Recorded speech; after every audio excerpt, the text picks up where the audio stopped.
Alright, that YouTube, guy who I'm about tells you to the release react dates for upcoming games as well as a bunch of bad jokes, to the esoteric fall, trivia, and random to asides the fall that nobody games that's actually still asked coming for. out, man. The It's year it's so many games coming out this fall, and I have not reacted to like all the upcoming games that's coming this fall. So I'm about to react to the rest of the games that's coming out. I know Borderlands just dropped, and Chronos, and some other games dropped too. But yeah, Silk Songs, a whole bunch of stuff that dropped already. So, and it's crazy. It's still more stuff dropping. So yeah. is 3/4 finished, but video game release season is only getting started, so here are 2025's biggest game releases still to come. Silent Hill still coming out. I think Outer Worlds, Hades 2. Before we get started, the usual disclaimer that we do our best to make these videos accurate and up to date, but game release dates do get shuffled around, and also this video in particular is more of a broad overview of what the next 3.5 months have in store, and we're not able to cover every single game release, so for more comprehensive updates, check back for our monthly videos where we have more games each month. Now, on to the games.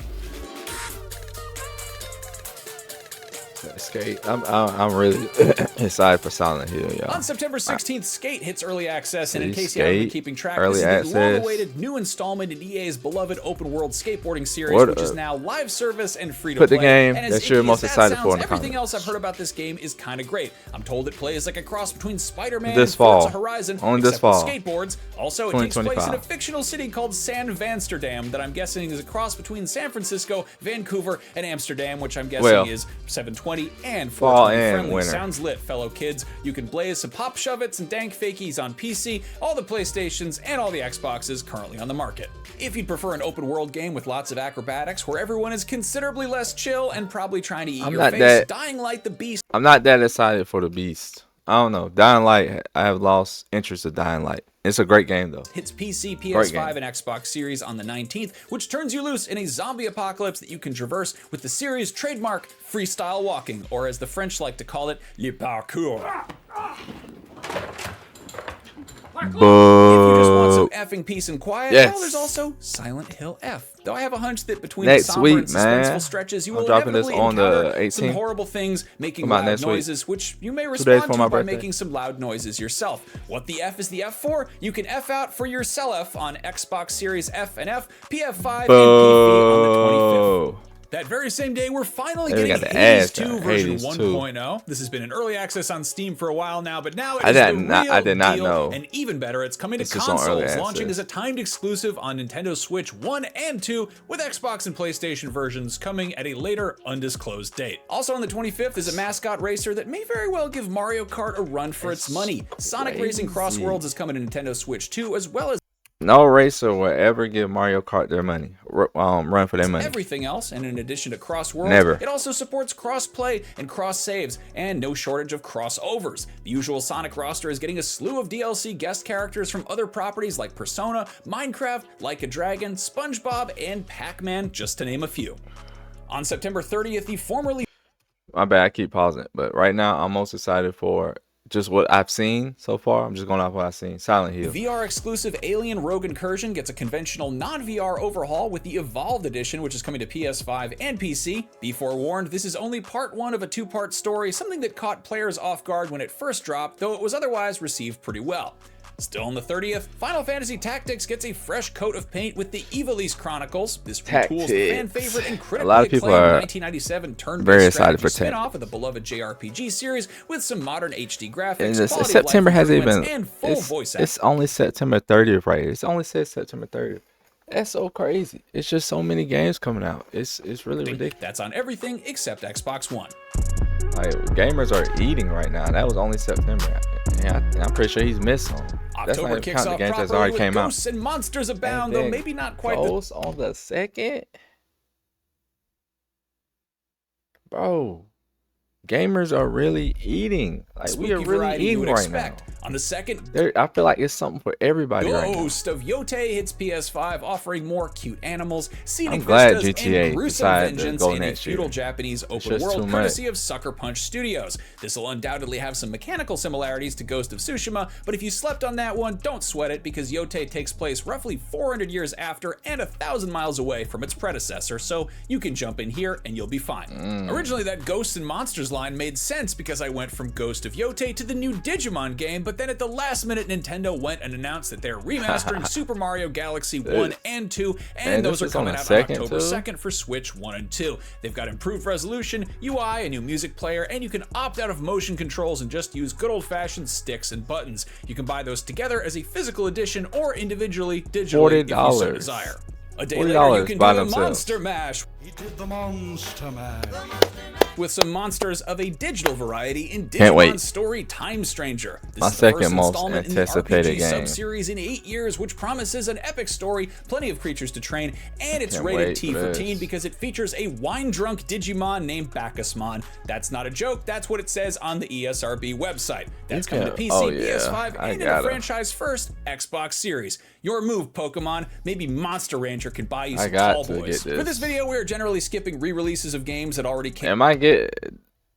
I gotta get to other platforms, but we're gonna make an exception for Borderlands 4. By the time this video is up, that is probably out for PC, Xbox Series, and PS5. And October 3rd, you can grab it for Nintendo Switch 2 as well. Already out. October 10th, an appropriately PC version's trash. I heard. Halloween, the long-awaited Little Nightmares 3. This latest installment in the puzzle platformer should have plenty of tricks, treats, and pint-sized frights, as it's developed by Supermassive Games, a studio with plenty of experience doing big kid horror in the Until Dawn and Dark Pictures series. That's coming to basically everything. I know I just said no re-releases. You can't keep getting away with it.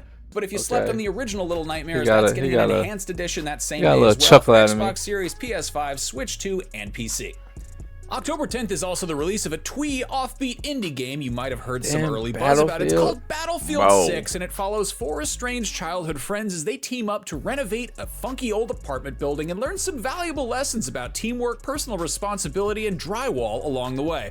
Okay, so I'm half kidding, but you can get the squad back together and do your share of environmental demolition in EA and DICE's latest entry in the long-running shooter series, which is shaping up to be less of a fixer-upper than the last few installments have been. Fingers crossed, that's coming to Xbox Series, PS5, and PC. On October 16th, Xbox dips its big toe into the handheld gaming space with the release of the Asus ROG Xbox Ally and Xbox Ally X, an Xbox-branded answer to the Steam Deck or Lenovo Legion. I say Xbox is dipping a toe in there because, as you probably guessed, this is as much an Asus ROG device as it is an Xbox handheld. I'm curious if we're ever going to see a fully Microsoft manufactured version of this thing, but at the very least, it sounds like Microsoft is focusing on the software side of things and developing a tweaked version of Windows that is better streamlined for handheld gaming PCs. Hopefully that also benefits players using similar non-Xbox branded devices that use the same operating system, because I have a sneaking suspicion that most people aren't buying these devices to make use of Windows 11's productivity features. Calculator, get the f out of here. I want to play Baldur's Gate. Still on the 16th, Pokemon Legends ZA hits both the Switches and continues the open-world action RPG sub-series that began with 2022's Arceus. If you were rubbed the wrong way that Arceus was a period piece that had you using a paper Pokedex and magic fruit instead of Pokeballs, that sounds ludicrous. I don't know who thought that up. Rest assured, this takes place in the believable... I really like the way the combat is on ZA. It's really turned me on to it. I have not played any of the new Pokemon, but I love I don't even know what this combat is called, because it's not really turn-based. Because, you know, regular Pokemon is turn-based. This is more like action. What I don't know what it's called. Y'all gotta let me know. It's like Type 0, Final Fantasy Type 0, and it's a lot of games like this. Why can't I think of any more games like this? Final Fantasy 13 2. The Lightning series, I like it. Chris, I don't know who it looks thought dope. That up. It's a whole bunch of games that do that. What's that game that I hate that does this? Oh, it's a game. I can't remember the game called. City. You might recall paying it a visit way back in Pokemon X and Y, but it's probably gotten a bit gentrified since then, though there are also rogue Mega Evolutions roaming the streets, so maybe that balances it out. If you prefer Tyrannosaurs and Pterodactyls to Tyrannotars and Aerodactyls, you can train some terrible lizards in Jurassic World Evolution 3, the latest entry in the simulation series from the folks behind Planet Coaster and Zoo Tycoon. Clearly, this has found an audience if it's already getting a third installment, but there's something extremely funny to me that a movie franchise about disastrous theme park management and science gone awry has been successfully adapted into a game where you keep a dinosaur theme park running smoothly. and like everything works out okay. That's like if you made a game based on the movie Speed, where you just drove a normal, non-explosive bus safely while observing traffic laws, or a game based on Die Hard, where you attended your estranged wife's office Christmas party and reconciled your marital problems without throwing any East German terrorists out of a window. Anyway, Jurassic World Evolution finds a way on Xbox Series, PS5, and PC, October 21st. There it is. If you wish I'd cut the crap and get through these game releases a little faster, well, you can cut through lots of crap extremely fast in Ninja Gaiden 4. Team Ninja and Platinum Games have gotten the gang back together for the first mainline installment in 13 years, which is shaping up to be true to form, with lots of slicing, dicing, boss fights, blood splatter, and a dash of jiggle physics, which is bound to resonate with everyone's inner 12-year-old who wasn't even born when Ninja Gaiden 3 came out. That's on Xbox Series, PS5, and PC. If you've got a different kind of bloodlust, specifically a Vampire the Masquerade bloodlust, well, long-awaited follow-up to the PS2 era action RPG set in the world of... I'm putting this in my calendar. I did not know this was coming out in October. I really want to try it out. I'm not gonna even lie. I want to try this game out. It looks fun. It's probably a game I will wait. I will wait for when it, after Darkness reviews is finally here, and man, I'm excited that it's finally coming out. Not so much because I'm a fan of the series, but because I'm a fan of not having to find new ways of talking about this game in these upcoming release videos, which I've had to do quite a few times in the last decade. This was originally slated for a March 2020 release before getting delayed to 2021, almost canceled, taken over by a new developer, given a new tentative release window, and then subsequently delayed several more times. Anyway, I hope it actually comes out this time, and I hope it's worth the wait for Vampire fans. That's on PS5, Xbox Series, and PC. On October 23rd, yet another beloved arcade classic. It's a modern reinvention with Double Dragon Revive on both PlayStation's Xbox Series and PC. This brings together prolific old-school street-fighting men like Billy, Jimmy, Bimmy, Bobo, and maybe even Jeff, with some current-gen moves courtesy of Arc System Works, a studio that's got a black belt in brawling after making the Guilty Gear and BlazBlue games. On October 29th, you can indulge your inner space cadet in The Outer Worlds 2, which expands Obsidian's wacky sci-fi RPG universe and promises to give players even weirder outcomes for their worst decisions. For instance, if you make your character stare at the sun too much, you unlock a perk, sort of, that permanently distorts your vision in-game, but it will regenerate health while you're exposed to sunlight. Again, staring at the sun isn't a thing most people go out of their way to do in video games or otherwise, so I'm curious to see what other odd behavior this game rewards with quirky mechanics. That's on Xbox Series, PS5, and PC. On October 30th, Arc Raiders finally drops. This is a multiplayer extraction shooter from Embark Studios, the team behind the finals, which includes a bunch of ex-Battlefield folks. After a few early tech tests and public beta type events, there's quite a lot of positive buzz about Arc Raiders. It's a retro-futuristic, post-apocalyptic wasteland that's being terrorized by AI-controlled machines of various sizes called Arc, and it's up to players to raid them while avoiding other players who have the same objective and will therefore probably try to shoot you in the face. That's coming to PS5, Xbox Series, and PC. On October 30th, we got another kind of double dragon on our hands with Dragon Quest 1 and 2 HD 2D Remake, which is an incredibly clunky name for what's otherwise a very pretty makeover of a double feature of bona fide JRPG classics, which hopefully feel less clunky compared to their almost 40-year-old That's coming out on Halloween. PS5, Xbox Series, both the Switches, and PC. Finally, in October, Terminator 2 gets a brand new retro-styled video game with Terminator 2D No Fate, which reimagines the 1991 action movie as an arcadey side-scroller experience that looks like it actually came out in 1991 as well. That is out on Halloween on basically everything, which is as good an excuse as any to show these pictures from a few years ago of me and my late dog Peppers dressed up as the T-800 and T-1000 respectively. I thought that turned out pretty well. Anyway, it's also a good excuse to rewatch the best movie of all time, which the former governor of California gave. Alright, bro. This assembly line, most Assembling Sim, anticipated for September. Silent Hill, on November October. 4th. It is coming to Digimon. Xbox Series that and Pokemon PS5, and really hopefully good, the console experience is equally satisfactory. I'm sorry, they can't all be winners. On November 6th, you can act like a total Goron and rock out with your Korok out in Hyrule Warriors Age of Imprisonment, the third entry in the Zelda-themed spin on Dynasty Warriors, which, unlike the previous ones, is officially confirmed as a canonical prequel to Tears of the Kingdom, which means that it's true and it really happened in a video game series that is completely made up. One of the most harsh realizations I've had as an adult is most fictional universes aren't as meticulously planned out or organized as I believe, or the regular Star Wars universe for that. In the 1970s, nobody it's done. Pax Romana roams on the PC, PS5. Was he really yapping that Xbox series, expanding Ubisoft's real-time strategy empire into the golden age of ancient Rome, letting you civically engineer colosseums, public forums, vomitoriums, and olive gardens to your heart's content. On the night of November 13th, be sure to hang a combat boot above the fireplace and leave a glass of milk and MREs out, because as soon as you go to sleep, Santa Cod is going to rappel down your chimney and breach your fireplace, and the next morning you can expect to find a copy of Black Ops 7 tactically placed under the ghillie suit you festively decorated with flashbangs. This is the latest entry, and it has a 7 in the title, but it's actually the 8th entry in the Black Ops sub-series, and if you think it's a direct continuation of last year... I'm so over Call of Duty. I know it's still people that just love Call of Duty, gonna play Call of Duty until there's no more Call of Duty at all. I'm so over it. I love Warzone. I did love Warzone when it was just Verdansk. When Verdansk was here and it was just normal, I loved it. But after they went from whatever they went to after Verdansk, I forgot what it was called. I was like, yeah, I'm done. I actually played a little bit after that. It was like that island.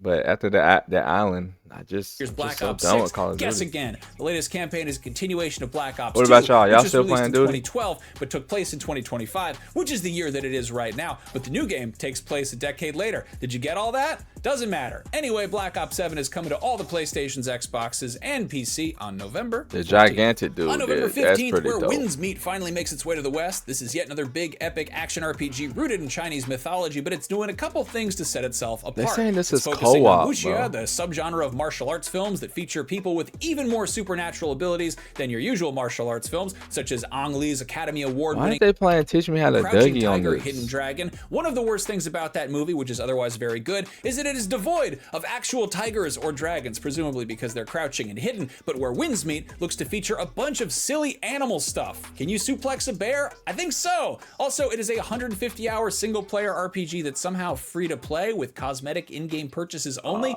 and it's got cross-progression between PS5, PC, and mobile. I don't know. I'll check it out. On November 18th, Marvel's Deadpool VR hits MetaQuest 3 and 3S, and you might say to yourself, well, obviously it's Marvel's Deadpool. What other Deadpool is there? And the actual answer to that is the 1988 film, The Deadpool, which predates Deadpool's first appearance in New Mutants number 98 by about a year and a half. It was the final entry in the Dirty Harry franchise, and that really doesn't have anything to do with much of this, but Deadpool VR is here to make your day, and don't you feel lucky, punk? This one's developed by Twisted Pixel, a studio with plenty of experience in the VR space, and with making games featuring smartass protagonists and offbeat superheroes such as Loco Cycle and Comic Jumper, so Deadpool seems like a pretty good. He took somebody out of his thinking. With plenty of experience in the VR a space, mini version of himself that looked like a bullet out of it. Seems like a pretty good fit. On November 20th, Kirby Air Riders hit Switch 2, the long-awaited follow-up to the 2003 GameCube racing game Kirby Air Ride. There's definitely a generation of fans who have a fondness for this one, and it comes courtesy of Super Smash Bros. Architect Masahiro Sakurai, so I'll give it the benefit of the doubt. That said, the 47-minute long Nintendo Direct that he put out didn't exactly get me hyped, and I can't help but feel like that presentation was either an immaculately subtle skewering of video game marketing or a cry for help that he got stuck making this game because someone in upper management told him he had to. But hey, maybe I'm way off, and this will become the racing game equivalent of Smash and a massive hit among casual players and esports athletes alike that ushers in a golden age of fun and competitive play. If you want a normal racing game about regular cars not being driven by rotund pink cannibals, less than a week later you're in luck because Project Motor Racing comes to PC, Xbox Series, and PS5 of the year is starting to get trash. trash. The spiritual successor to the Project Cars games. I'm not gonna say trash because I don't like to call people's games. EA's like, acquisition of their former parent games company, they like trash. But most importantly, for me, look at those cars! Vroom, vroom, vroom, vroom, vroom, cars! Great it's job, starting everybody. to get into stuff that I don't really care about. Wait. Destiny already has a lot of Star Wars DNA, but if you've ever thought it should have Star Wars DNA that's officially licensed by Lucasfilm while still not being a full-fledged Star Wars game. That is some big fairy. I don't know where you got that from, but Bungie has decided to indulge your very specific desires. You are in my very soul. The Destiny 2 Renegades expansion drops December 2nd, and it'll have you squaring off against... When Destiny 3 comes out, oh my goodness. That game... Because people are still playing Destiny, legally distinct bro. evil empire of the non-galactic variety, some space wizards who aren't Sith Lords, and you're going to be using a laser sword that's not quite a lightsaber on desert, swamp, and ice planets that aren't actually Tatooine, Dagobah, and Hoth, but also aren't trying that hard to not be those planets. Somehow, this weirds me out even more than putting Beavis and Butthead in Call of Duty, or the actually real Fortnite crossover with that new Paul Thomas Anderson movie, but if it makes you happy, I'm happy for you. The world is a horrible place. We just got to find the joy in all the little corners you can get it. So they made Star Wars flavored Destiny. Nah, that's real. Whatever, go for it. Forever will it dominate your that's the realest thing he said. On December 4th, Octopath the world is terrible. You just gotta find the stuff that makes you happy. A threequel that's actually a prequel. Octopath Traveler 0 is a standalone entry that takes place before the first two games, and in addition to the usual JRPG stuff, it adds a bunch of city building mechanics that is on everything but Xbox One. And finally, also on December 4th, one of the most long-awaited and highly anticipated games of the year, which we weren't even sure was going to release. He said everything. A bunch of city-building mechanics that it is. Release date is Metroid Prime 4 Beyond, that is coming to Switch and Switch 2, and it does in fact feature a motorcycle, as multiple third graders whose uncles work at Nintendo previously claimed. We thought they made that up, but it turns out it's real. Don't tell me I had this thing up to the ship. So this is stuff that's supposed to come out this year? Okay, that about does it for all the big games that currently have release dates, but there are a few more which are still saying they're going to drop in 2025, but they haven't told us when exactly. If you like first-person space exploration, Routine is another option which is expected in late 2025 on PC and the Xboxes, and it looks like a gorgeous, nearly photorealistic, and pants-shittingly creepy good time. I will not be playing this, but wowzers does it look nice. You see? The Wolf Among Us 2 is the long-awaited follow-up to one of Telltale's best-received series, published by the newly reformed Telltale Games and co-developed by Ad Hoc Studio, which was founded by a bunch of original Telltale vets. That's coming to everything whenever it comes out. Then, of course, there's The Wolf Among Us 2. Hey, did that sound familiar? Because that's a clip from this exact same video that we did last year for the biggest games still to come in 2024, and the B-roll in that was from a 2022 trailer that claimed that that game would be out in 2023. So at the risk of being the boy who cried Wolf Among Us 2, there's a chance that this game comes out in 2025, but don't go huffing and puffing and blowing houses down if it doesn't. Meanwhile, Ken Levine's BioShock follow-up Judas was at one point expected this year, but that seems pretty unlikely from where I'm sitting in this terribly uncomfortable IKEA chair. The same goes for Hello Games' follow-up to No Man's Sky, Light No Fire, which also never got a hard release date, but which some folks thought we might be playing before 2026. Again, doesn't seem likely. But again, anything is possible, and something that's really possible is that a major game gets released in 2025 that we didn't see coming, whether that's a stealth drop or some viral indie hit. Judas looks the best. So I'm gonna do that. You hang out, and we'll make that video go up soon. No Man's Earth looks good too, though. All right, let's see what y'all in the comments talking about, man. Giving love to Ninja Gaiden 4. Watch these for 20% of the new releases, 8% of the wacky enjoyment commentary. What? Really? Y'all like that commentary? I'm gonna like it just because it wasn't for me. The script and delivery was top notch. Wow, they really liked the his banter and his commentary. That's what's up.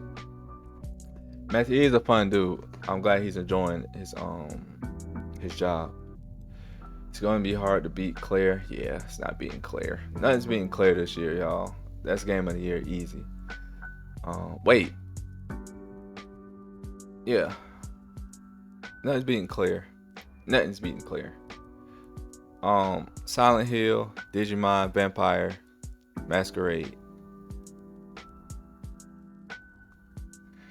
If I had to pick something for December, Metroid, even though I'm not gonna play it. But Pokemon, honorable mention too. That looked really, really enjoyable. Pokemon looked really, really good too.